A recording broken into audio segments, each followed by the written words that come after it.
U nutqini Shavkat Mirziyoyev qani, qayerda o'tiribdi, deb alohida e'tirof bilan: "Mening do'stim, sizning davlatingizda zo'r ishlar ketyapti.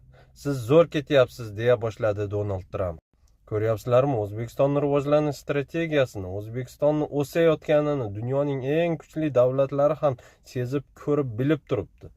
Endi O'zbekiston to'xtatib bo'lmaydi. O'zbekiston sport sohasida, iqtisod sohasida, siyosat sohasida dunyoning eng kuchli davlatlarini hayron qoldiryapti. Yaqin kelajakda O'zbekiston dunyoning eng yetuk davlatlari qatorida turadi, nasib bo'lsa. Videoni bir ko'ringlar-da.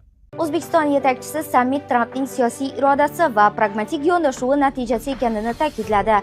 Davlat rahbari kengash faoliyati G'azo sektorini iqtisodiy va ijtimoiy tiklash uchun qulay sharoit yaratishiga ishonch bildirdi.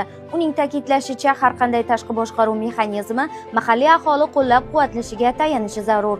Prezident Shavkat Mirziyoyev O'zbekiston G'azoni tiklash jarayoniga o'z hissasini qo'shishga tayyorligini bildirar ekan, turar joylar, bolalar bog'chalari, maktablar va shifoxonalar qurilishida ishtirok etishi mumkinligini aytdi. O'z navbatida AQSh prezidenti Donald Tramp kengashning dastlabki yig'ilishida Shavkat Mirziyoyevni tanishtirdi.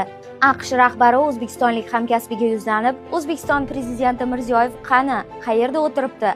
Ha, mana u, mening do'stim, deya murojaat qildi. U O'zbekistonda amalga oshirilayotgan ishlarni yuqori baholadi.